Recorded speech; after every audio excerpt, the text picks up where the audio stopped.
¿Qué tal, jóvenes? ¿Cómo están todos ustedes? Espero tengan todos muy buena tarde.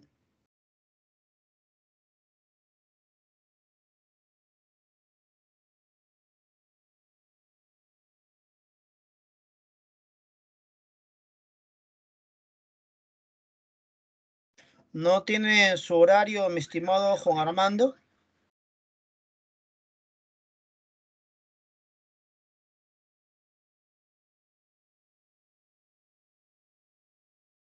¿Cómo está Katia? Buena tarde. Hola, Matthews. ¿Cómo está Hilda? Hola, Esther. ¿Cómo está Jorge David? Hola, Mitchell. ¿Cómo está Rodrigo? Hola, Katy. ¿Qué tal, Jimena? ¿Cómo está Jairo? Hola, Renzo.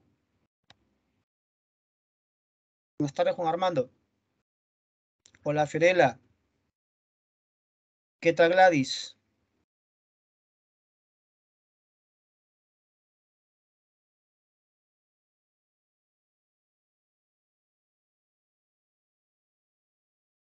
¿Cómo está Andri? ¿Cómo está Medley? Hola, Dharma. ¿Cómo está Mark?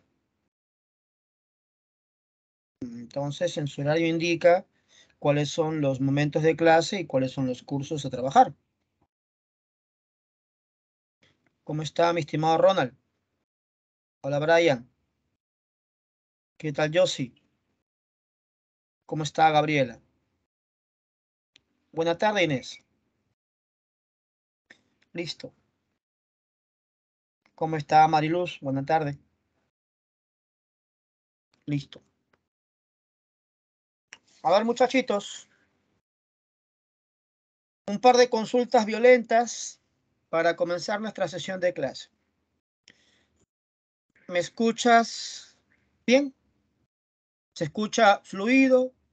¿Se escucha nítido?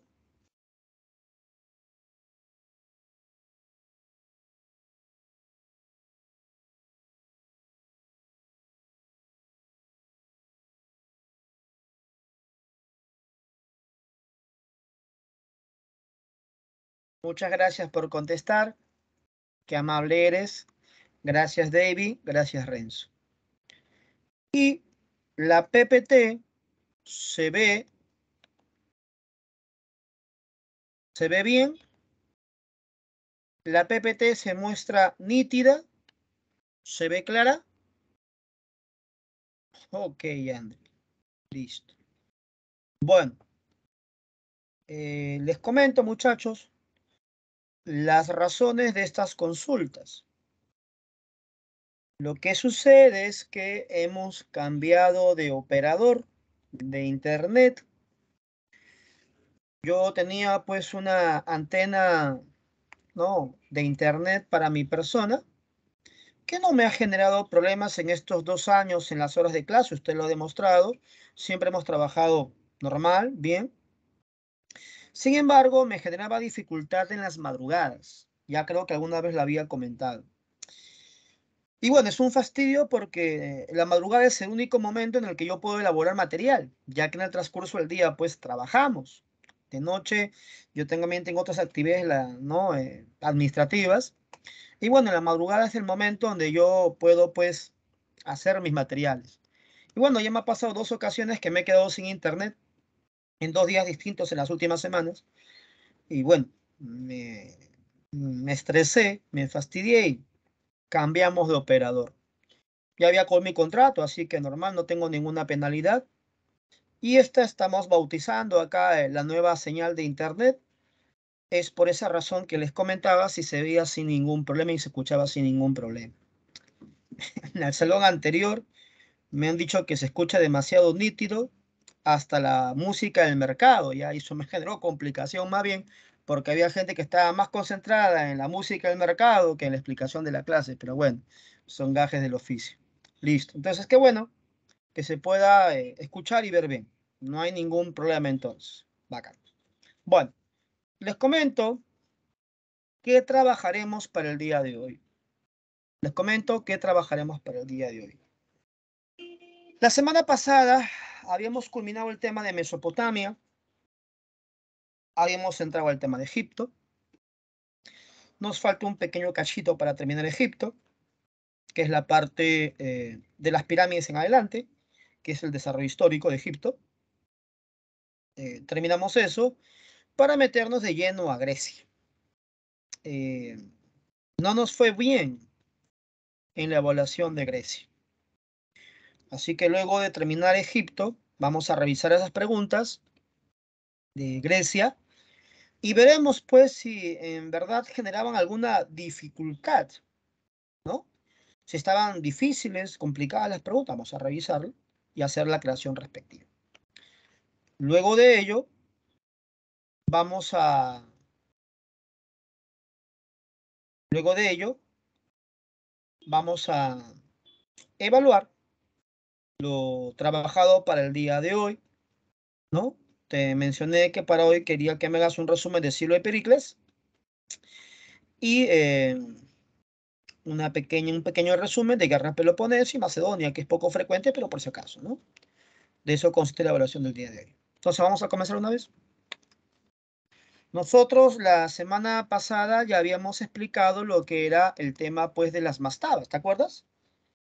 Tumbas trapezoidales a poca altura del suelo, hechas de ladrillo, del periodo tinita, ¿no? Del periodo tinita, ¿no? Ya hemos explicado eso la semana pasada. Ahí están las famosas mastabas. Entonces, muchos creen que de las mastabas vienen las pirámides, lo cual es correcto, pero no de frente las pirámides clásicas o pirámides lisas, sino como usted puede ver aquí, está la pirámide escalonada. Esa pirámide escalonada viene a ser la superposición de mastabas, o sea, una mastaba sobre otra, una mastaba sobre otra, y así nació la pirámide escalonada. Para este gráfico vamos a mejorarlo con esta imagen que usted ve acá. Acá tenemos, por ejemplo, la primera pirámide escalonada, como puede verlo usted. Una foto que le tomé, ¿no? A la pirámide del faraón Zoser cuando visité Egipto, ¿no? Y acá tenemos una parte, la parte superior, de una de las pirámides más famosas de Egipto, la pirámide de Keops, ¿no? La pirámide de Keops. Entonces, muchachos, una pregunta bastante sencilla. ¿Recuerda usted, porque lo hicimos pregunta de examen, a qué etapa corresponde dicha construcción de las pirámides? ¿Recuerda usted en qué ciudad se construyen dichas pirámides?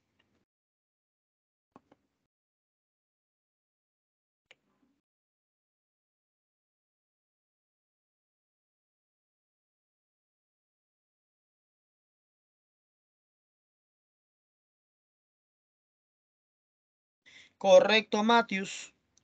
Esto corresponde al Imperio Antiguo, también conocido como periodo menfita, debido a que la capital fue la ciudad de Memphis, que se encontraba al norte. ¿Por qué se traslada la capital a Memphis? Para tener un mayor grado de productividad de trigo, ya que está el delta del Nilo, la desembocadura del río, que es la zona más productiva de cereales. Entonces, uno de los primeros gobernantes de este periodo menfita es el faraón Zoser. Él mandó a su arquitecto Imhotep, lo voy a colocar en el chat, Imhotep, a hacer una arquitectura funeraria, o sea, una tumba. Profe, Imhotep, el de la película La Momia, ese Imhotep, profe, Imhotep. Pero claro, no con las atribuciones de la película, que es una película con fin comercial, obviamente, pues, ¿no? Imhotep era un arquitecto, así es. Y él diseñó la famosa pirámide de Saqqara. Lo voy a colocar en el chat. La pirámide de Saqqara, que es la que usted está viendo en estos momentos, ahí, que como te puedes dar cuenta, no es una pirámide clásica, no es una pirámide lisa, es una pirámide escalonada. Luego vienen los faraones conocidos, ¿no? Los famosos Keops, el famoso Kefren y el famoso Miserinos. Entonces, el alumno pregunta, ¿no?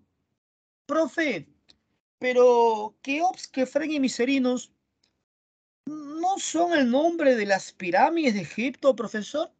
Y la respuesta es sí, es el nombre de las pirámides egipcias.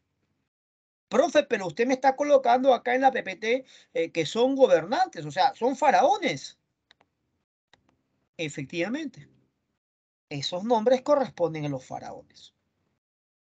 Profe, me confunde, profe. ¿Son faraones o son pirámides? Ambas. Eso es muy fácil de entender. Los faraones le colocan su nombre a sus tumbas. Ah, ya entendí, profesor. Listo. Ahora, una pequeña pausa en Nescafé. Pausa en Nescafé. Muchachos, el año 2007, hace ya bastante tiempo, más de 15 años, estaba trabajando yo acá cerca nomás mi barrio, Caraballo. Yo vivo en Villa María del Triunfo. Y estaba haciendo esta misma explicación que te estoy haciendo en estos minutos.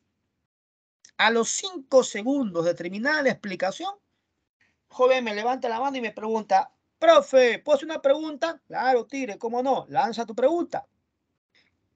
¿Quién mandó a hacer la pirámide de Kefren?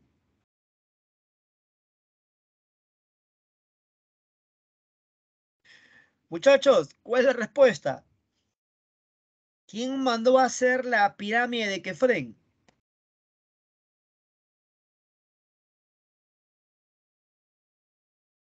Pues obviamente Kefren. Obviamente Kefren. Entonces, muchachos, uno no sabe si el alumno pregunta porque en verdad quiere la respuesta, pregunta porque te está fastidiando o pregunta porque su mente está en otro lado. Porque hace exactamente 30 segundos te había explicado que las pirámides llevan el nombre del faraón que la manda a construir. Entonces muchas veces los jóvenes, su cuerpo estará ahí, pero su mente estará pensando en Shakira, Piqué, el baile de Anita, Faraón Love Shady, no sé, pues. Entonces uno tiene que simplemente respirar y responder amablemente la consulta nada más. Bueno, seguimos. A todas estas pirámides también se le conoce como las pirámides de Gizeh o de Giza, porque están ubicadas en dicho valle, ¿correcto? Listo. Ahora, muchachos, escúchenme con atención. Jóvenes, escúchenme con atención. Es usual, es normal, sobre todo en colegio o en ciclos verano o básicos, que los chicos me hagan preguntas como estas. Profesor, ¿cuánto mide la pirámide? Profesor, ¿cuánto pesa cada piedra de la pirámide? Profesor, ¿cuánto tiempo se demoró en construir una pirámide? Y cosas como esas. Ahora, jóvenes, recuerden que nosotros nos preparamos a un examen de admisión. Y tenemos que enfocar la información en ese objetivo, el examen de admisión. Muchas veces en la escuela nos dan una información curiosa y pensamos luego en niveles superiores que esa información es relevante. Obviamente en tu examen no te van a preguntar cuánto mide una pirámide. No te van a preguntar cuánto pesa una piedra en la pirámide. Pero nosotros podemos interpretar esos datos. ¿Me entiendes? O sea, no nos interesa memorizar el dato, pero sí interpretarlo. Entonces, muchachos, una pirámide aproximadamente mide más de 130 metros de alto. Y cada piedra promedio pesa 2 toneladas. Entonces, muchachos, ayúdame por favor. ¿Cuál es la pregunta obvia que uno tiene que hacerse en estos momentos con esos dos datos brindados? 130 metros de alto, 2 toneladas cada piedra.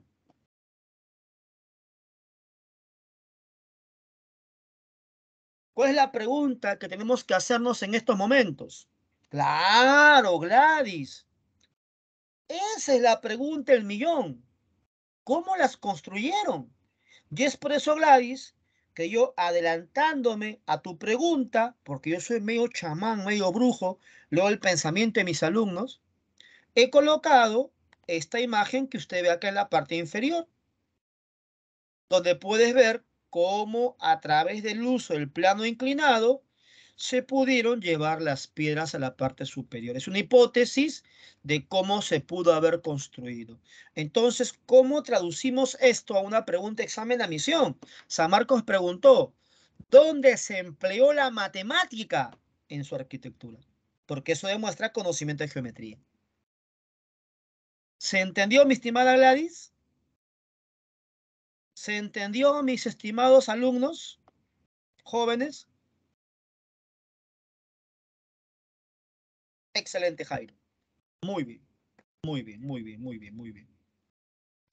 Ahora, muchachos, claro, Matthews, obviamente, los datos están para ser interpretados, no memorizados. Hay que entender la información, ¿ya? Ahora, jóvenes, escúchenme con atención. Eh, Cuando hicimos Mesopotamia y trabajamos el código de Hammurabi, ah, a ver, mi estimada Gladys, un ratito déjeme terminar la idea y voy con su consulta, mi estimada Gladys, ¿sí? No se preocupe. Déjeme terminar la idea que iba a brindar y voy con su consulta, mi estimada Gladys, ¿sí? Listo. A ver, muchachos, escúchenme. Entonces, les decía lo siguiente. Cuando nosotros trabajamos, de nada, mi estimada Katia, el código de Hammurabi, yo les enseñé a diferenciar los niveles, ¿no? Nivel básico, nivel intermedio, nivel avanzado, ¿no?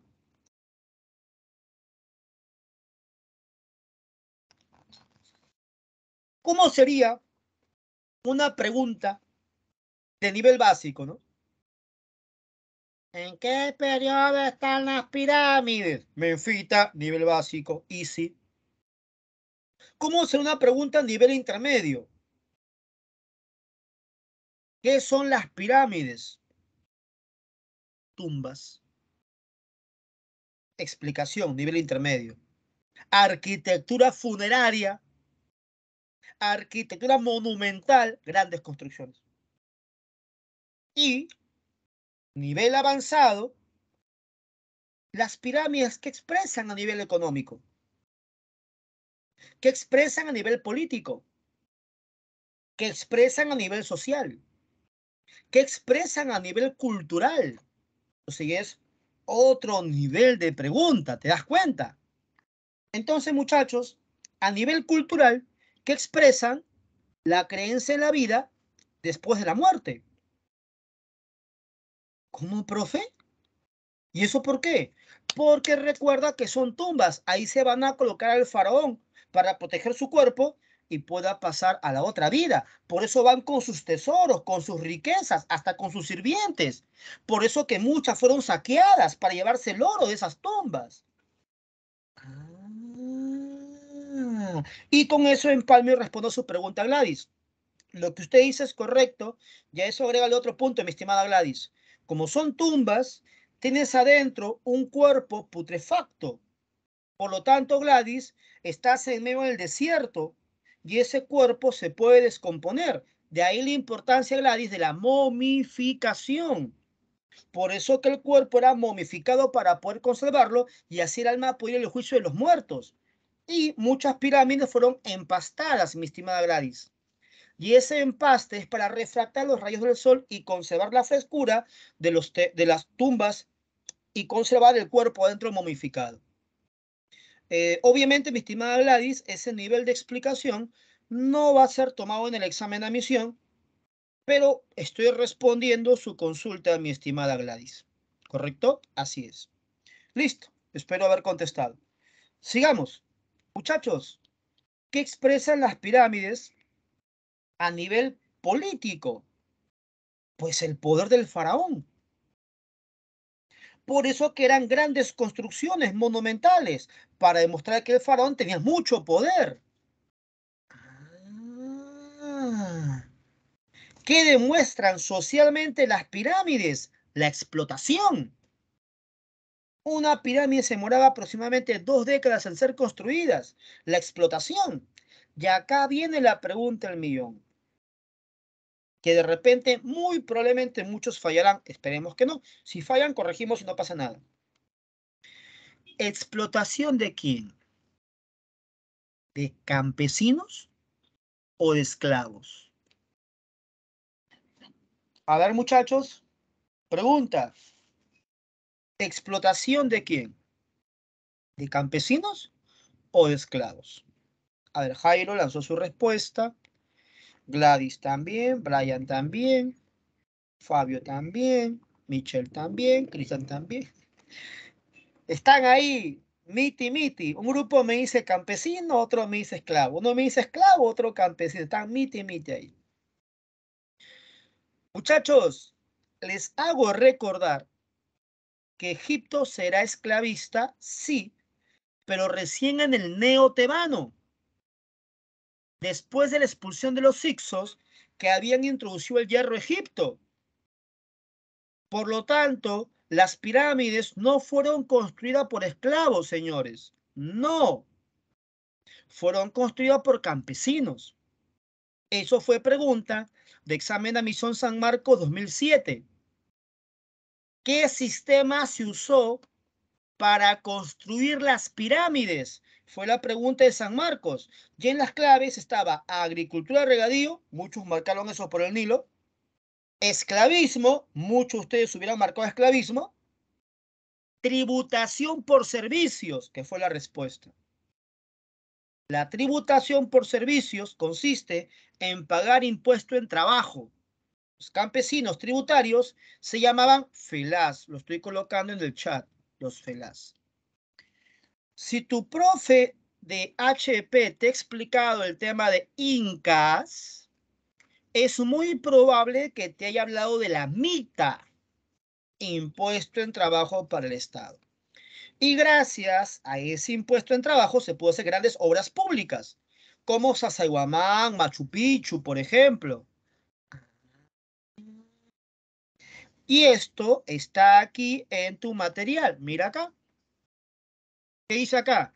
Las pirámides reflejan la inmortalidad del faraón, lo he analizado contigo, y se construyeron bajo la tributación por servicios, remarcado con rojo examen de admisión. Lo construyen los campesinos tributarios, no los esclavos. Listo, Jairo. ¿Qué tal, muchachos? ¿Se dan cuenta qué diferente es leer una PPT, explicar una PPT, analizar una PPT? ¿Se dan cuenta? Bueno, vamos a seguir trabajando. Listo.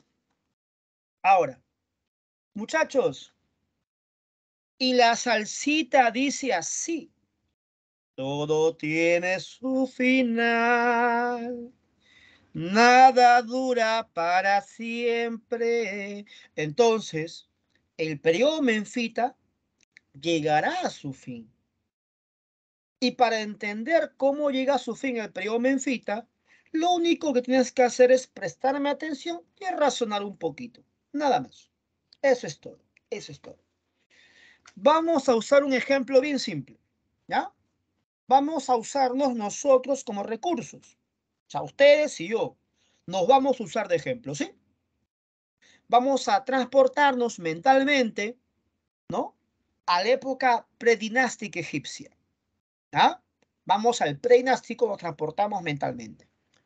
Muchachos, en ese momento hay faraón, te pregunto. Según lo explicado en clases pasadas, ¿hay faraón?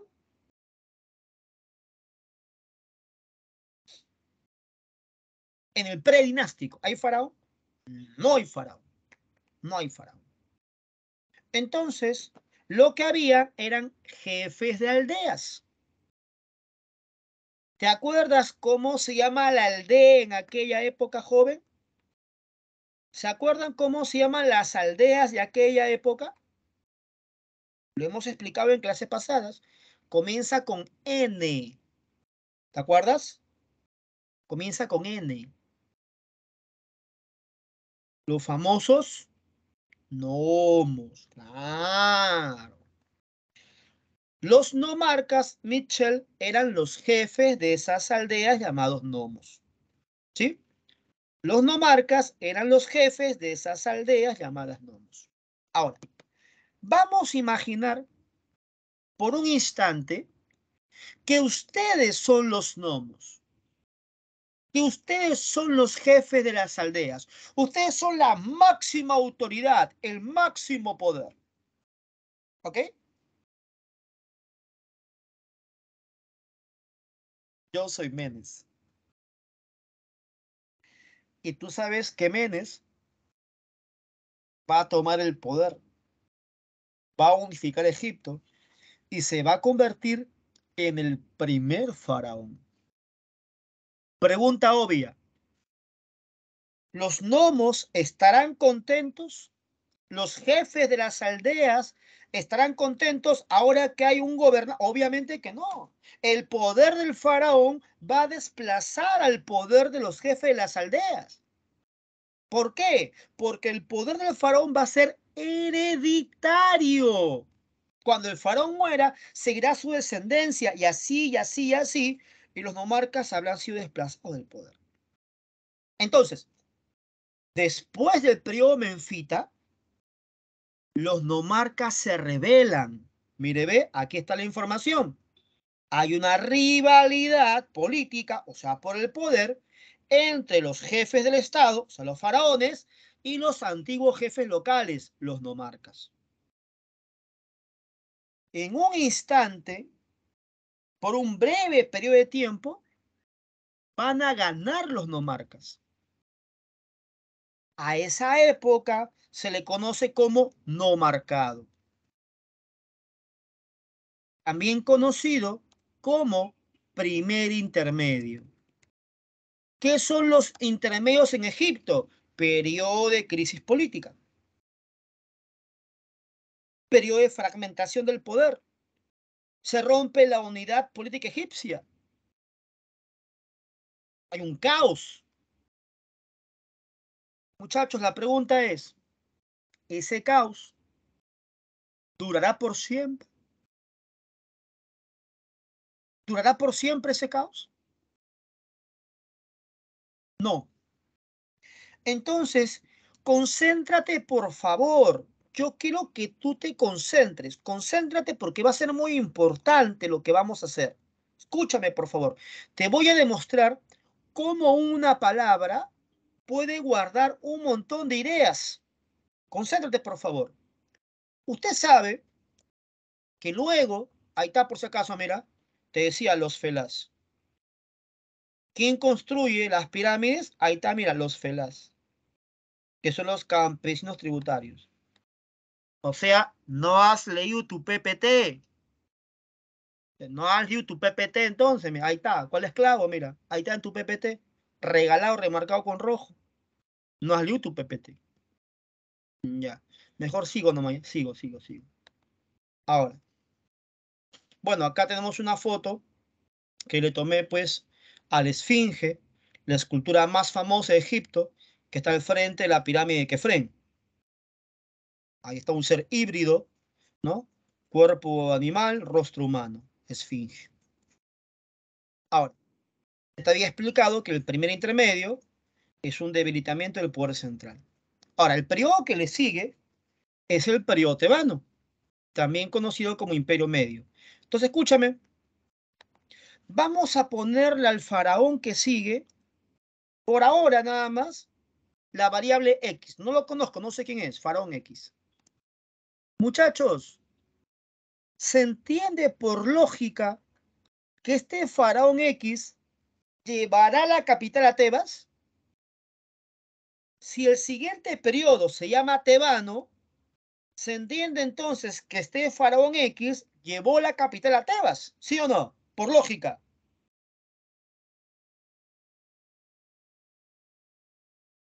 Se deduce que era un príncipe tebano. Se deduce que era un príncipe tebano. Entonces, podemos afirmar que este faraón X es el fundador del Imperio Medio, ¿o no? Muchachos, este faraón X, cuyo nombre todavía no lo sé, ahora vamos a explicarlo luego, quiero que me sigas con la idea, es el fundador del Imperio Medio, ¿sí o no? Pero para fundar el imperio tendrías que haber acabado con el periodo anterior. ¿Y cuál es el periodo anterior? La crisis, el intermedio. Por lo tanto, por lógica, este faraón X acabó con el primer intermedio. Pero tú sabes que el primer intermedio se dio por la lucha contra los nomarcas, que estaban ganando. Por lo tanto, se infiere, se deduce por lógica que este faraón X venció a los nomarcas. Por lo tanto, si venció a los nomarcas, acabó con el caos y volvió a unificar Egipto. ¿Se entendió, muchachos?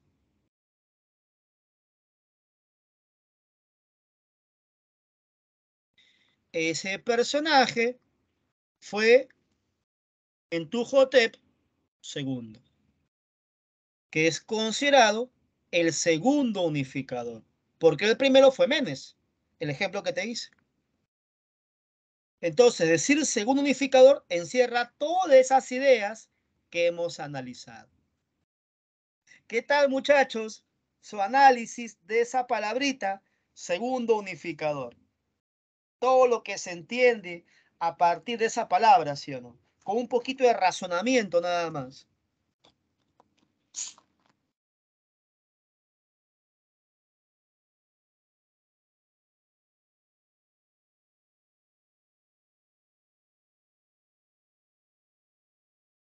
Otro faraón importante en ese periodo, mi estimado Jairo, fue Amenemhet III, quien realizó obras hidráulicas en la región del Fayum, la famosa represa Moeris. ¿Listo? A ver. Pregunta al salón. ¿Cómo se llamó el dios más importante de Tebas? Si tienes la respuesta, en el chat me la pones. Si no la tienes, me pones desconozco y te explico yo. El dios más importante de Tebas, ¿quién fue?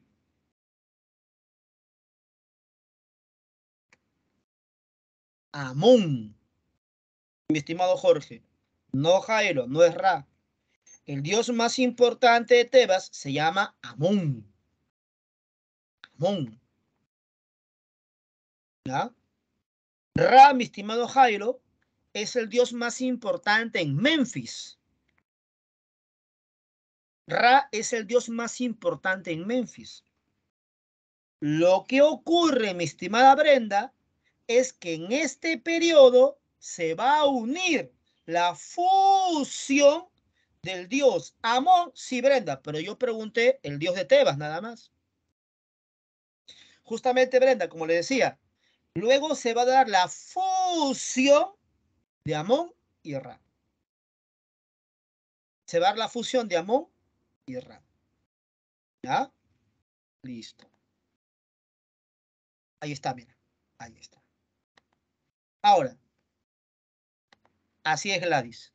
Ahora, muchachos, un ratito voy a hacer una explicación Saiyajin fase Dios de un dibujo. Y usted va a entender todo lo que es el pensamiento egipcio. Escúchame, escúchame, escúchame. Está corriendo una volada de que van a, en HBO, retrotraer un dibujo de mi infancia. Los famosos felinos cósmicos. Los famosos Thundercats.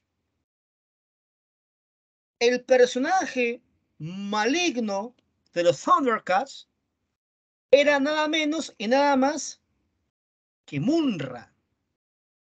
Por favor, ayúdame y dime, ¿en qué palabra acaba Munra? Ayúdame, por favor. ¿En qué palabra acababa la palabra Munra? En Ra. Y hace 30 segundos te he dicho que Ra era Dios de dónde. Hace 30 segundos te he dicho que Ra era Dios de qué ciudad. ¿De qué ciudad? De Memphis. ¿Y qué hemos explicado en la PPT anterior? Que Memphis es la época de las pirámides. ¿Y qué hemos explicado de las pirámides? Que eran tumbas. ¿Y qué hay en esas tumbas? Cuerpos momificados. Si tú miras el dibujo, Munra era un esqueleto que estaba enfardelado, que vivía dentro de un sarcófago, dentro de una pirámide.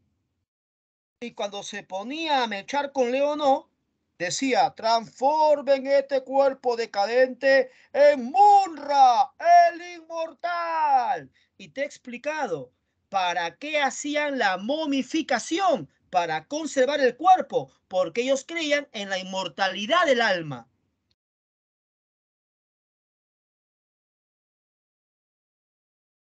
¿Qué tal, muchachos? ¿Qué tal, gentita? ¿Se entendió la explicación? Sí, Medali. Le decía de que mi amigo, ¿ya? Está en un sarcófago dentro de una pirámide. Hemos analizado en la PPT anterior que las pirámides corresponden al periodo menfita. Y el objetivo de la momificación, mi estimada, era conservar el cuerpo para mantener la inmortalidad del alma. Este dibujo, esta explicación expresa esa idea. ¿Ya? Listo. ¿Está bien, muchachos?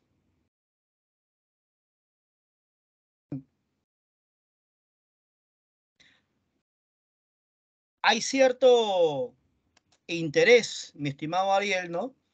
Claro, hay ciertos elementos que se pueden analizar, como el que hemos hecho hoy nosotros. Así es. Listo.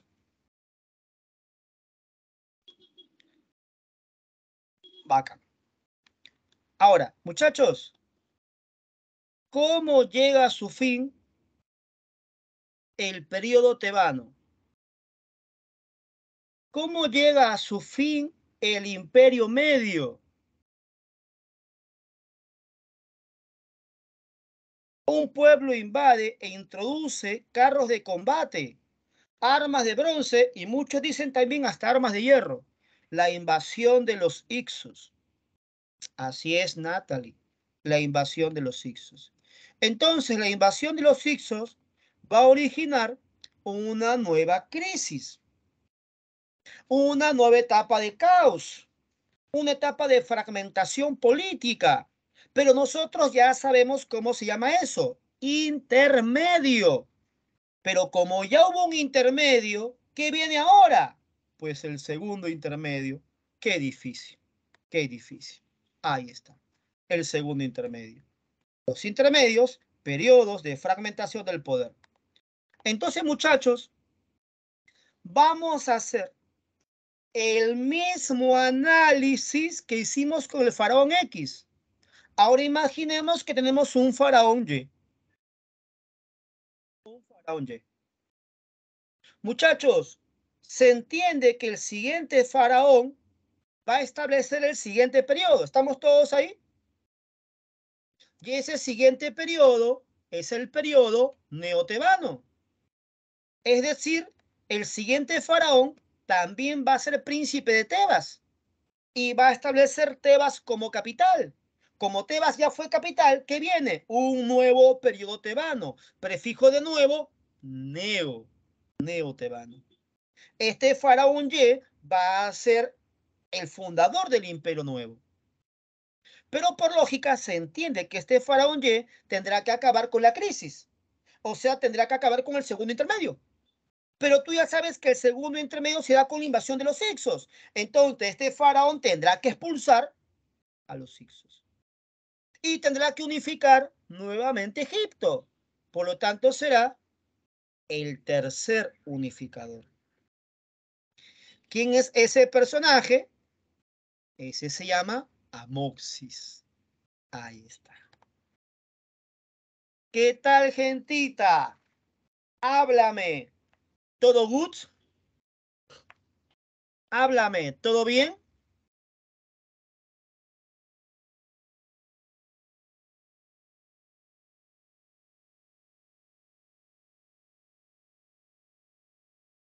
Es fácil, ¿sí o no? Una vez que ya agarras la viada, este es fácil. Voy a retroceder, mi estimada Yossi.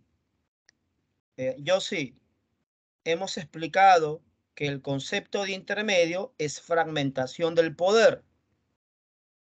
¿Por qué Amoxis va a iniciar un tercer intermedio si él es príncipe de Tebas y él está estableciendo la capital del periodo neotebano y él está fundando el imperio nuevo? Mi estimada Yossi. ¿Estamos? ¿Me entiende, Yossi? Él no origina un tercer intermedio, él unifica por tercera vez Egipto, todo lo contrario. Confirme, por favor, mi estimado Yossi, que me está entendiendo. Repito, intermedios, periodos de caos, de fragmentación, de crisis, debilitamiento del poder faraónico. Lo que hace Amoxis es acabar con la segunda crisis y más bien unificar el poder. Él es el tercer unificador. Unificador. Así es, Matius. Ahora, muchachos, pequeño paréntesis. Te voy a comentar una situación que me ocurrió hace unos años con respecto al tema, claro está, obviamente, ¿ya? Cuando estaba trabajando acá cerca, frontera con Ecuador, en Tumbes, estaba preparando gente para la UDP, la Universidad de Piura. Entonces yo me pongo pues a investigar sobre preguntas de la UDP para saber cómo preguntan, qué temas preguntan, qué tipo de preguntas hacen, ¿no? Y encuentro la pregunta que decía así: ¿quién inicia la lucha contra los Hicsos? Te agarro y reviso las claves y había una clave que decía Camosis, con K, Camosis. Entonces lo primero que pienso es error de tipeo, ¿no? Marco clave. Termino de responder las preguntas, voy al solucionario, reviso las respuestas. O mi clave no era mi clave. Reviso las preguntas, reviso las claves y había en otra alternativa Amoxis. No entiendo, dije. ¿Qué ha pasado acá? ¿Qué ha pasado? La pregunta decía, ¿quién inicia la lucha contra los Hicsos? Amoxis expulsa a los Hicsos. Su tío Camosis inicia la lucha, pero muere. Y su sobrino Amoxis termina la lucha y expulsa a los Hicsos. Bien maleante para hacer esa pregunta. Abusivo, ¿no? Abusivo. Pero bueno, a veces el examen de admisión hace eso, pues te hace una pregunta, uno cree que preguntan X cosa y preguntan otra cosa, pues. Sí, sí. Me trolearon, la UDP me troleó, ¿no? Hace 15 años, ¿no? Por eso siempre les digo a ustedes, fíjense bien qué pide la pregunta, ¿no? Imagínate, si a mí siendo profe me pasó eso, ¿no? Imagino el postulante, pobrecito, pues.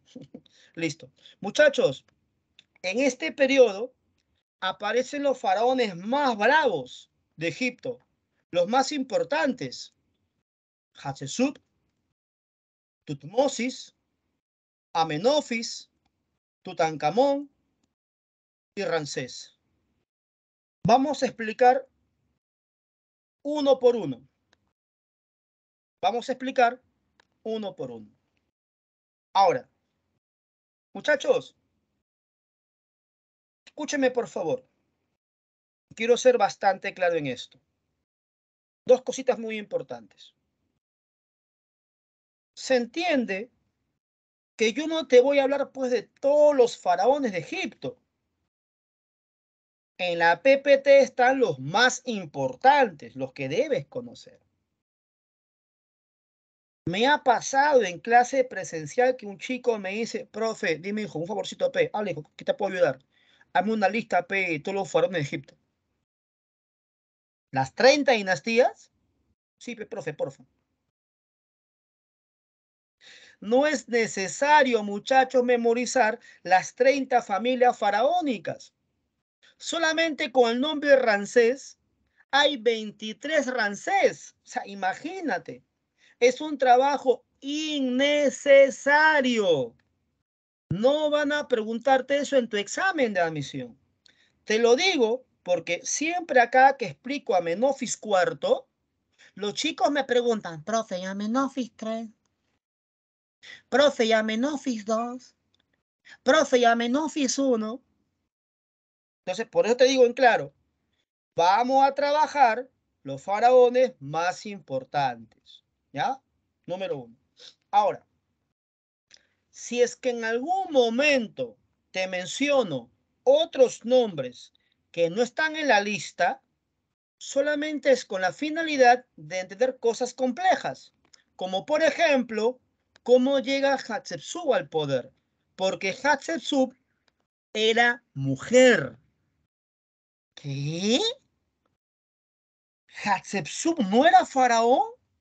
No, no era varón, era mujer. Profe, ¿no se supone que en Egipto el poder lo toma el primogénito varón hijo mayor? ¿Sí? ¿Y cómo Hatshepsut siendo mujer llegó al poder? ¿Cómo se lo permitieron? Eso es lo que tengo que explicar ahora. Pero, por favor, te repito, yo siempre te aconsejo que tomes nota de las cosas que explico. Siempre es una sugerencia. Pero en este caso te voy a pedir solamente que me prestes oído.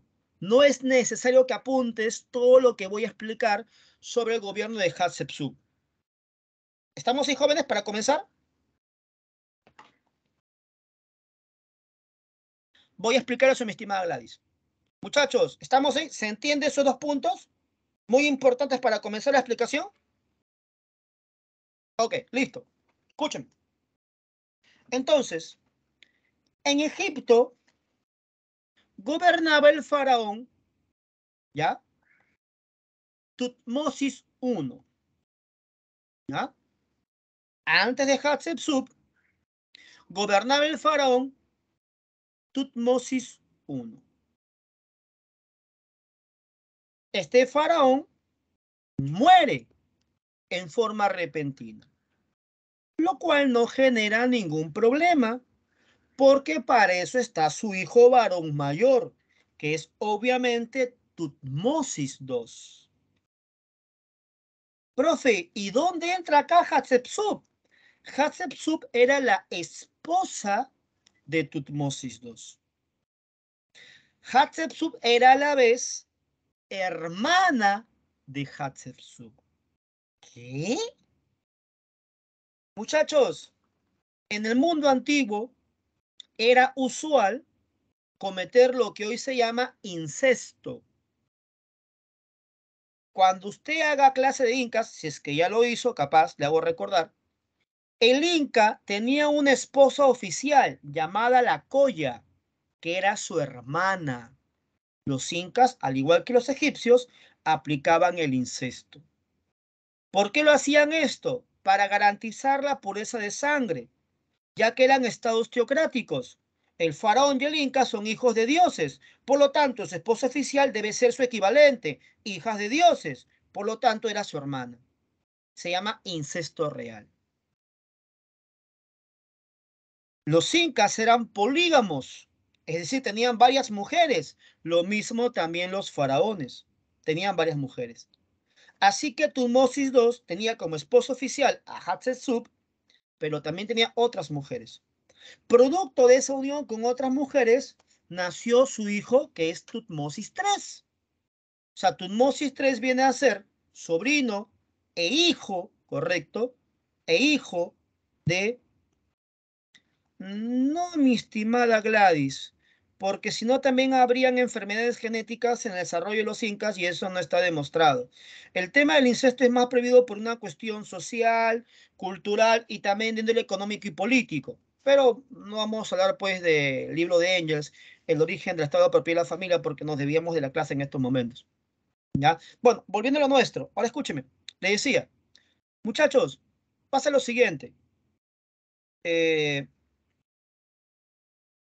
porque como te acabo de explicar, ¿ya? Si no, todos los faraones tendrían pues enfermedades genéticas. ¿Ya? Ahora escúcheme, jóvenes. Pasa lo siguiente. Muere Tutmosis II. Ya, profe. Normal. Era Tutmosis III. Era muy pequeño para gobernar. Ah, muerto Tutmosis I, muerto Tutmosis II, Tutmosis III, pequeño para gobernar, ahora entiendes por qué entra a tallar Hatshepsut. Recibe el apoyo del sacerdocio de Tebas, se disfraza de su esposo, tabigote se pone pectorales para cubrir los senos y gobierna para evitar un desborde popular, para que la gente no se fliquee, ¿correcto? Entonces, lo más importante de Hatshepsut no es eso de que se pone barba postiza y se disfraza de varón, no. Lo más importante es esto, mira por acá. Su expansión comercial. Ella logró la mayor expansión comercial. ¿Hasta dónde llegó? Al PUN. ¿Dónde queda el PUN? Mira tu mapa al lado derecho. Ahí está el PUN. Nadie comerció más lejos que Hatshepsut. Hasta ahí llegó. Eso actualmente es Somalia. El tema es que Tutmosis III crece. Y cuando Tutmosis III crece, debía gobernar. Pero Hatshepsut, ambiciosa, ella se queda con el poder a tal punto que entran en conflicto político, madrastra y hijastro. Cuando Hatshepsut se cansó de gobernar, recién pudo llegar al poder Tutmosis III.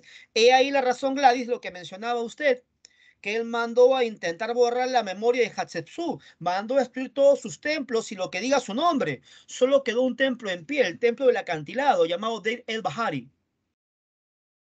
Y por eso Tutmosis III, como loco, se pudo hacer campañas militares para borrar, ¿no?, de la historia el no poder vencer a su madrastra. Por eso Tutmosis III alcanzó la máxima expansión territorial. Por el norte llegó hasta la región de Siria. Ojo, no a Siria, Siria, acá está, mira. Y por el sur, hasta 1000 kilómetros al sur de Tebas, hasta la cuarta catarata de Egipto. ¿Qué tal, muchachos? Su explicación de Hatshepsut y Tutmosis III. ¿Qué tal, jóvenes?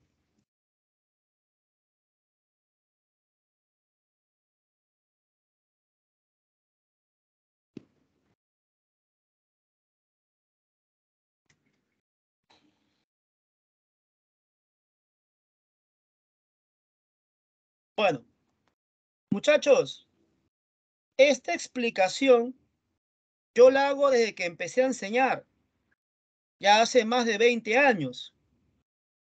Y ahora la National Geographic ha sacado una colección de historia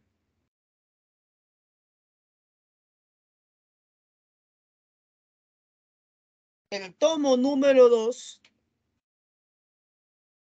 Oh, lástima que no permite ver la aplicación. El fondo de pantalla no permite visualizar. A la justa se ve un poquito la máscara de Tutankamón. Acá tengo yo el libro, ¿no? El tomo número 2, que corresponde a Egipto. Justamente revisando la información. Lo voy a intentar, Gladys, por el chat, no se preocupe. Ahora, ojo, ojo, jóvenes, cuidado, ¿ah? No me vayas a meter en problemas, ¿ah? ¿Cómo así, profe? Imagina que el joven le diga a su papá, papá, mi profesor de historia me ha dicho que debes comprarme la colección de National Geographic para mi examen de admisión de San Marcos para marcar bien historia. Ojo, no he dicho eso, ¿ah? Es una colección que yo tengo porque me gusta la historia, porque vivo de ella, porque es parte de mi biblioteca. Para usted que postule el examen de admisión, no es imperioso, no es necesario que tenga el tomo. Cada tomo vale 30 lucas, son 40 tomos, son 1.200 soles, ¿no? En todo caso, si usted lo va a adquirir, que sea algo para la familia, ¿no? Para la herencia familiar, pero no es exclusivo para tu examen de admisión. Está carito el libro, ¿no? Así es, Gladys. Gladys, yo tengo una biblioteca valorizada en 15.000 soles. Solamente contando los primeros 10 años. Así es, mi estimada Gladys, mis gatos se van a quedar con mis libros. Solamente contando los primeros 10 años de enseñanza nada más. Así es. Aún me falta leer muchos libros más todavía.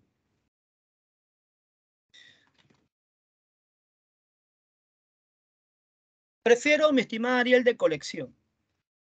Prefiero de colección. Sí, yo sí. Es una inversión porque lo que no tengo de repente en ropa, no, o en cosas materiales, yo lo tengo invertido en libros. De repente no tengo los mejores pantalones, los mejores polos, pero yo siempre he sido comprador compulsivo de libros. Y bueno, lógicamente esos libros me dan el conocimiento, ¿no? Y eso me permite hacer clases, ¿no? De nivel, ¿no? Y eso me permite que los chicos reconozcan, ¿no? El nivel de clase que se le brinda. Y eso al fondo, ¿no? Al final, así es, Gladys. eh, los chicos lo valoran, ¿no? En las evaluaciones. Son conscientes del trabajo y el nivel que se les da. Y bueno, las empresas me siguen llamando para trabajar con ellos, ¿no? Entonces, es una inversión, claro. Yo me gano la vida con el conocimiento, ¿no? Seguramente si tuviera otro tipo de profesión, pues invertiría en las herramientas que me permitan trabajar, seguramente, ¿no? Claro. En este caso, los míos son los libros, ¿no? Listo. Bueno, vamos a continuar, jóvenes. Vamos a continuar. Ahora mire por acá. Amenofis cuarto. Ese faraón, vamos a analizarlo despacito. Escúcheme con atención. Ya, Amenofis cuarto. Lo vamos a analizar despacito. Con los tres niveles que te he enseñado. Básico, intermedio, avanzado. Amenofis cuarto, usted debe saber, mandó a hacer una reforma donde establece la creencia en un solo Dios. A eso se le llama monoteísmo. Que es mono, uno. Que es teo, Dios. Monoteísta, un Dios. Ese Dios que impone Amenofis se llamó Atón. Por eso en los libros se le conoce como reforma atoniana. Reforma atoniana. ¿Ya? Reforma atoniana. Entonces, veamos los tres niveles. Nivel básico. ¿En qué periodo se produce el culto monoteísta? Respuesta, neotebano. Imperio Nuevo. Pregunta fácil, al ojo. Pregunta a nivel intermedio. ¿En qué consiste la reforma de Amenofis IV? Respuesta, establecer el culto a un solo Dios, eliminar el politeísmo, porque Egipto tenía 3.000 dioses. Ahora va a ser uno solo con la reforma Amenofis. Y otra cosa es el nivel avanzado. San Marcos ahora te va a dar la información y te va a pedir que la interpretes. Durante el periodo neotebano, también conocido como Imperio Nuevo, Amenofis IV establece el culto a un solo dios, el dios Atón o disco solar. Esto lo hizo con la finalidad de, entonces te das cuenta que ahora es otro nivel de pregunta. Mi estimado Ariel, tenga usted cuidado con el término feudal, ya que el feudalismo es un término propio del mundo medieval y estamos todavía en edad antigua. Entonces, entre comillas, el término señores feudales, mi estimado Ariel, ¿sí? No se preocupe, mi estimada Gladys, que ahora explicamos lo que va a generar esas reformas en la población egipcia, sobre todo los sacerdotes de Tebas. Sí, Ariel, por eso le decía, bueno, obviamente yo no puedo ver la ironía en el chat, por eso asumo, ¿no? Hago la observación correspondiente. De todas maneras, ¿no? Alguien lo puede leer, lo puede malinterpretar, entonces haciendo la observación, siempre. Listo. Ahora, muchachos, escúcheme. Y no tanto irónica, mi estimado Ariel, porque hay historiadores belgas como, por ejemplo, la escuela de los hermanos Pirén, Jacques Pirén y Henri Pirén, que hablaban de feudalismo, por ejemplo, en el primer intermedio, ¿no? Por eso le hacía la observación, porque hay historiadores que avalan el uso de esos términos en la edad antigua. Ujú. Listo. Bueno, seguimos. Entonces, escuchen, muchachos. Cuando usted ha visto el tema de incas, por ejemplo, le han enseñado que los sacerdotes reciben tierras y sobre todo las tierras más fértiles, porque ahí sacan el mejor maíz para hacer la mejor chicha de jora, ofrenda para los dioses.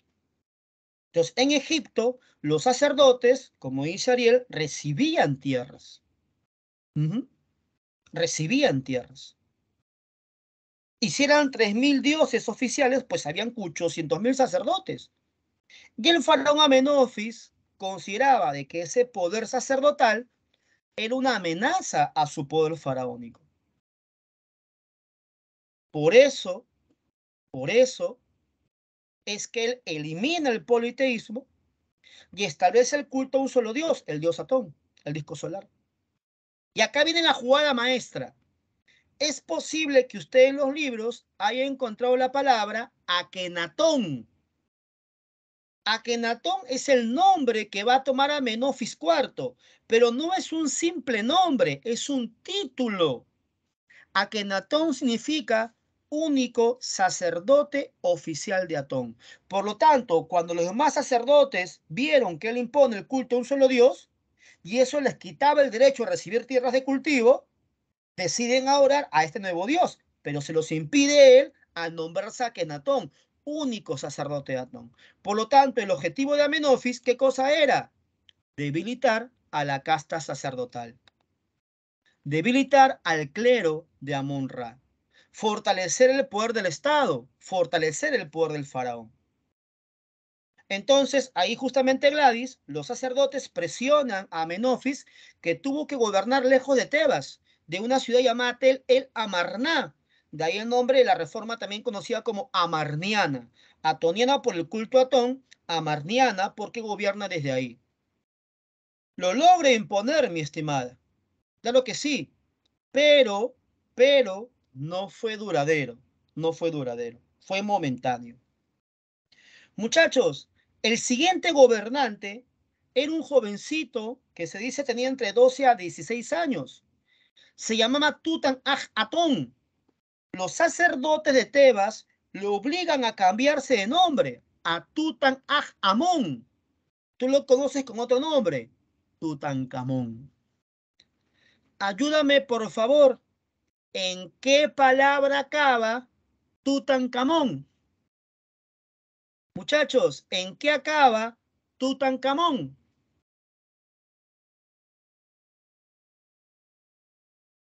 En Amón. Y nosotros ya sabemos que Amón era el dios de Tebas. Entonces los sacerdotes de Tebas presionan a este joven a eliminar el culto al dios Atón, a eliminar el monoteísmo y volver al politeísmo. A restablecer el culto de Amón-Ra, que había sido eliminado por Amenofis IV. ¿Qué tal, gentita? ¿Se entendió? No, Matthews, esa es la expresión nominal de la nomenclatura que uso yo como correlación para que entienda usted los cambios. Ahora, la pregunta es, ¿lo hizo porque quiso o porque fue obligado? Muchachos, ¿lo hizo porque quiso o fue obligado? Fue obligado por los sacerdotes de Tebas. Entonces, con el tiempo, Tutankamón se podría convertir en una amenaza. Por eso que fue asesinado. La tumba de Tutankamón era un hipogeo. ¿Qué es eso, profe? Una tumba en la cordillera para evitar ser saqueada. Es la única tumba intacta que se ha encontrado con 5.000 piezas de oro. La máscara de Tutankamón es la más conocida pieza que se ha encontrado. La única tumba sin ser saqueada. El último faraón importante es mi tío Ramsés II. En este momento los hititas intentan invadir Egipto y Egipto los frena en la batalla de Kadesh. Ramsés II los expulsó y firmó la paz de Kadesh, primer tratado internacional de la historia. Muchachos, todo lo que sube tiene que bajar. Luego viene la decadencia egipcia, pero nosotros hemos trabajado la semana pasada el imperio asirio. Los asirios dominan Egipto. Asarjadón, Asurbanipal, lo hicimos la clase anterior. Las siguientes invasiones a Egipto los veremos en otros capítulos, como por ejemplo, profe, los persas invaden Egipto y luego Macedonia invade Persia. Pero para que yo explique invasión de Macedonia a Persia, debo hacer primero Grecia, pues. Luego Macedonia es invadida por Roma. Roma va a conquistar Egipto. Hay que explicar para eso crisis de la República Romana, temas que veremos todavía en las subsiguientes clases todavía. Va a haber 3 clases de Roma: Roma monarquía, Roma república, Roma imperio. El fin de Egipto tiene que ver con el nacimiento de Roma imperial. Recuerda que los temas no son cancelatorios, son simultáneos, pero por didáctica se explica un tema y después otro, pero los hechos son simultáneos. Así que no se preocupe usted, la decadencia egipcia lo veremos ahora con Grecia y con Roma. ¿Está bien, muchachos? ¿Qué tal, jóvenes? ¿Qué les ha parecido su profundización del tema de la civilización egipcia? Ahora sí nos vamos a un nuevo capítulo, a un nuevo tema, que es Grecia, Así es, David. Egipto es amplísimo, David, ¿ya? Y Grecia es más amplio, y Roma más amplio todavía.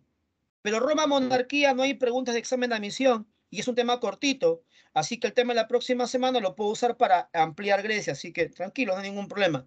Lo importante es que usted al examen de admisión llegue con todos los temas y bien manejados, ¿sí? Eso es lo importante. Listo, así es, Gladys, es correcto. Vamos a cerrar esto acá y vamos a abrir esto. Muchachos, vamos a resolver la evaluación correspondiente a la clase anterior y vamos a ver en qué hemos fallado y por qué hemos fallado. ¿Ya? A ver. Muchachos, confirma por favor si se ve la nueva PPT. Confirma por favor si se ve la nueva PPT. Ok, Dharma, gracias. Entonces, la primera pregunta dice así. Las ciudades de la Grecia clásica, fundadora de colonias, se denominan. Muchachos, esta pregunta fue la pregunta más alta. 98% de eficiencia. A ver, por favor, dame tu respuesta. Eso lo explicamos la semana pasada. Te pedí que lo resaltes, examen de admisión San Marcos, año 2001. Te pedí que lo resaltes.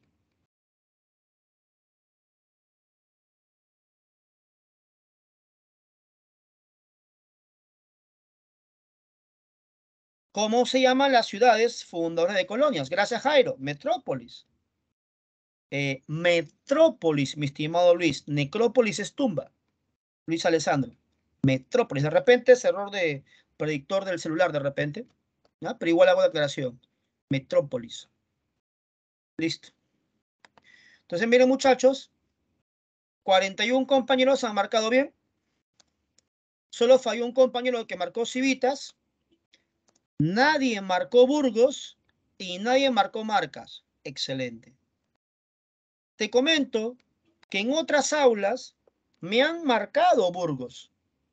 Me han colocado Marcas como respuesta. Las marcas no lo hemos trabajado para nada. Las marcas corresponden al Imperio Carolingio. Lo vamos a hacer más adelante en Edad Media.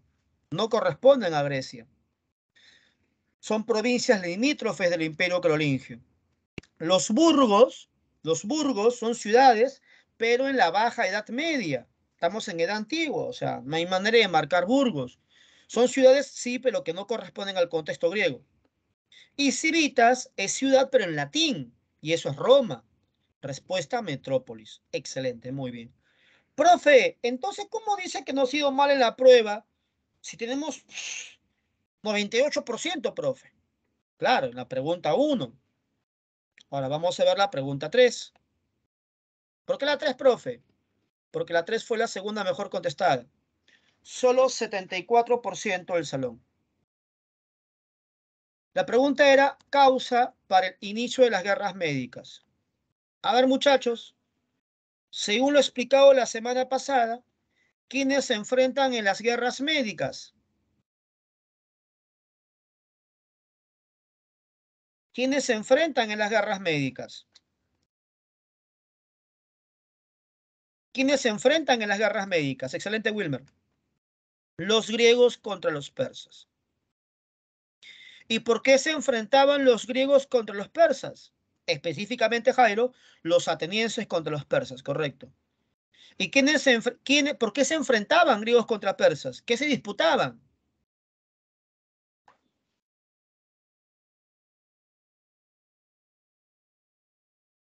El Mediterráneo occidental, Soliel, correcto. El mar Egeo, Jairo, excelente. Así es. También el control del Asia Menor. También el control del Asia Menor. ¿Y cuál era el imperio que se iba expandiendo? ¿Qué imperio se estaba expandiendo y aspiraba al control del Egeo y había sometido el control del Asia Menor? Los persas. Entonces, muchachos, hay que analizar detenidamente esto. Mire, muchachos, mira acá. Hay que analizar con cuidado.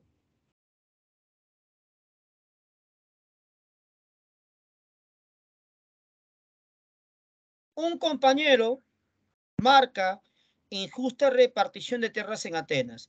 Eso sería una causa para la expansión comercial de la Grecia arcaica, pero no para las guerras médicas. ¿Ya?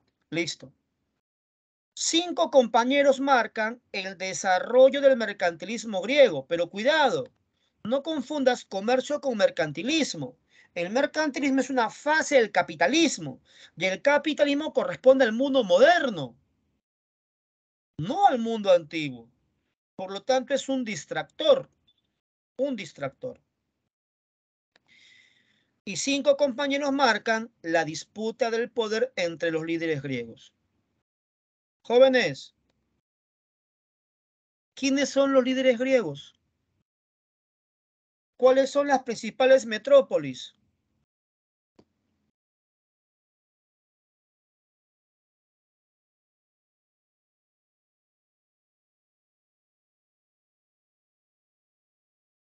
Esparta contra Atenas. Ahora, David, Roma no es una ciudad griega, David. Corregimos, por favor, ahí, David.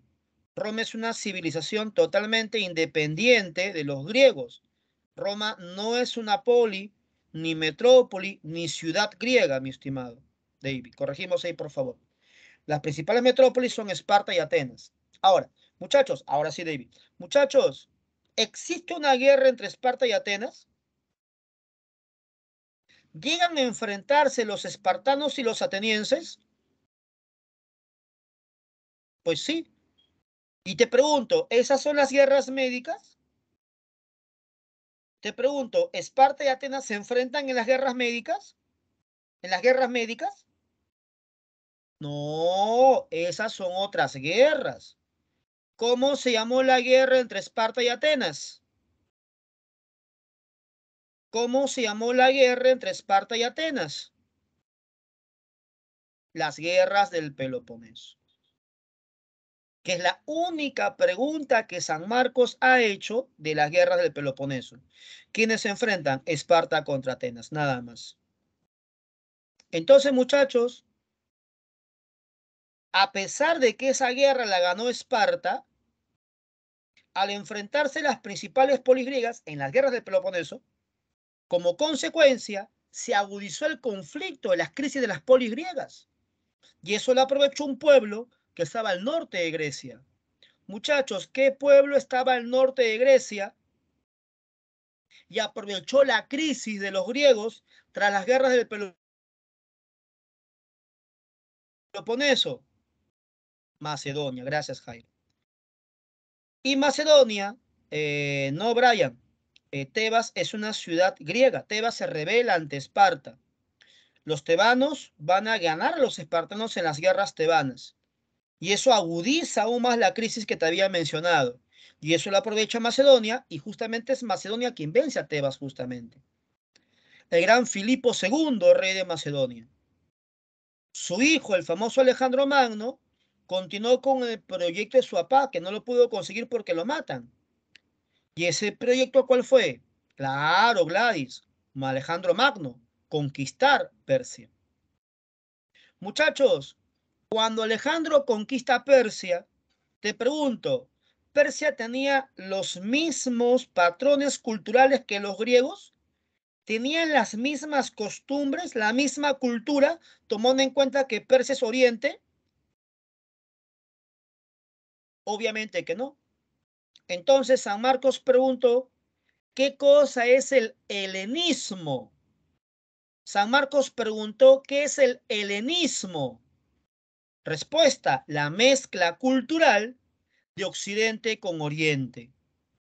La mezcla cultural de Grecia y Persia, hecha por Alejandro Magno de Macedonia.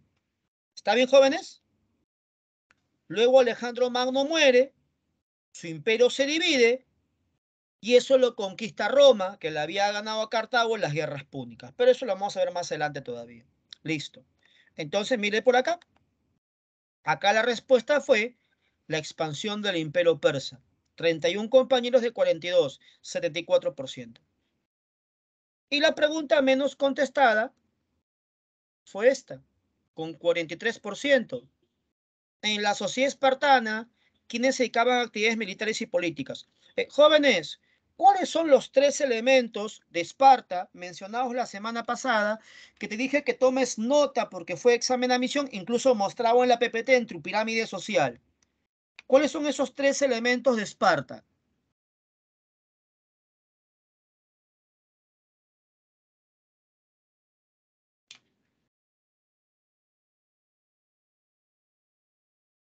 Los espartanos, gracias Brian, los periecos y los ilotas. Muchas gracias, Brian. Muy amable. Los espartanos, los periecos y los ilotas. Entonces, mire, ve. 4 compañeros han marcado metecos. Muchachos, yo te pregunto, ¿los metecos corresponden a Esparta? Jóvenes, te pregunto, ¿los metecos corresponden a Esparta? No, los metecos son extranjeros atenienses. No puede ser respuesta. Ya. 15 compañeros han marcado periecos. Ahora, los periecos sí son de Esparta, pero te pregunto, ¿los periecos acceden al poder? ¿Los periecos son libres, pero acceden al poder? ¿Controlan el Estado? Porque acá la pregunta pide, dice, dedicado a actividades militares y políticas. ¿Qué significa política? Labor de gobierno. Son comerciantes, también dedicados a las artesanías. No son militares. ¿Te das cuenta? 5 compañeros han marcado hilotas. Muchachos, los ilotas, ¿qué son en Esparta? Explicado la semana pasada. ¿Qué son los ilotas? Son esclavos. Yo te hago una pregunta. ¿Y un esclavo va a gobernar? Te pregunto, ¿un esclavo va a gobernar? Si es esclavo, no tiene ningún tipo de derecho. Entonces, mire, joven, 15 más 5, 20, más 4, 24. 24 han fallado en esa pregunta, jóvenes. 24 han fallado en esa pregunta. Ahora, esos 24 alumnos tendrán su resumen de Grecia, tomarán nota de las cosas que explicamos en clase, tendrán su registro de cuaderno, escucharán la hora y media de explicación, se irán temprano de clase. Espero que esos 24 estén conectados en estos momentos, corrigiendo su error. Espero, mínimo. Y aquí está la respuesta correcta. Los homoioi. ¿Los homoioi, profe? ¿Qué es eso? Son los espartanos. La semana pasada te dije que los homoiois son la clase dominante en Esparta, que reciben la misma cantidad de tierras y la misma cantidad de esclavos. Por eso homoioi, los iguales, homo igual. Espartiatas, pregunta examen de admisión de la uni. Entonces, jóvenes, escúcheme. Yo sé que es muy difícil tomar nota de todo lo que uno explica en clase, obviamente. Por eso hay que saber tomar nota. Cuando uno dice, ¿es importante qué? Tomo nota. ¿Recuerda qué? Tomo nota. Pregunta de la pre, tomo nota. Examen de admisión, tomo nota y resalto. Y eso te lo he recomendado en varias ocasiones. ¿Sí, muchachos?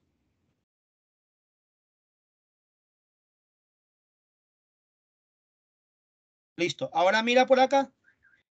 ¿Qué nos dice la estadística? Un compañero sacó 0. Solo uno nada más. En la semana 3 igual fue solo uno, así que ahí no hay problema, es la tendencia. La semana 2 fue ninguno y en la semana 1 fueron 5. Hemos mejorado en ese aspecto. 8 compañeros con una correcta.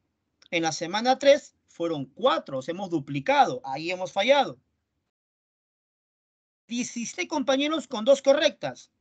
En la semana 3, 15, o sea que por ahí no hay mucha diferencia. ¿Dónde está la diferencia? Solamente 16 compañeros con 18. Y la semana 3 fueron 29. ¿Cuánto de promedio hemos sacado? 12,9. Eso significa que no habrá lectura de Grecia 1. No habrá lectura de Grecia 1. La prueba le hemos dado solo 42 compañeros. Y en estos momentos en clase somos conectados 72. O sea, hay 30 personas que no le interesa dar su prueba. No le importa, le da igual dar su prueba.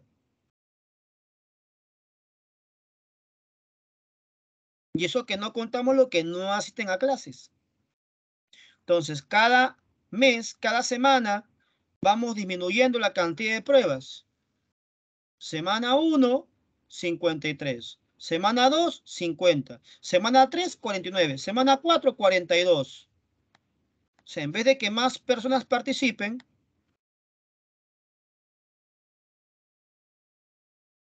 menos participan. A ver, jóvenes, antes que vayas a dar tu prueba y a ver si sacamos una nota superior al 12,9, te pregunto, ¿quién logró el mayor apogeo de Atenas?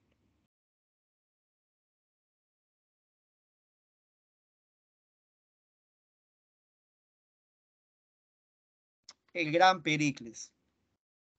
Y Pericles, te pregunto, ¿fue el creador o el consolidador de la democracia? Muchachos, ¿Pericles fue el creador o el consolidador de la democracia?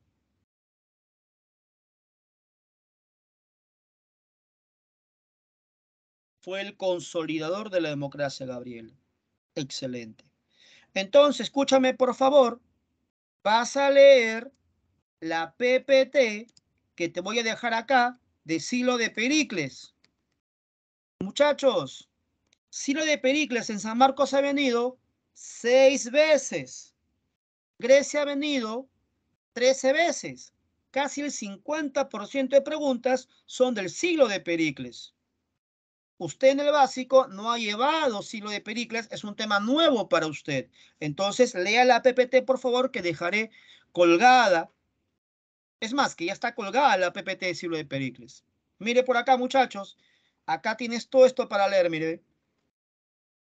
Ahí está. ¿Qué es el Silo de Pericles? El máximo apogeo de Atenas luego de las guerras médicas. San Marcos pregunta el fundamento económico del Silo de Pericles, el dominio del Mediterráneo, que le quita Atenas a Persia en las guerras médicas. Él consolida la democracia, examen de admisión San Marcos, ¿ya? Y acá está el desarrollo de 3 puntos importantes, artes, ciencias, letras. San Marcos sobre todo desarrolla artes y letras. En artes destaca la arquitectura y la escultura. Muchachos, ¿cuál es el templo más famoso de la arquitectura griega? ¿Cuál es el templo más famoso de la arquitectura griega?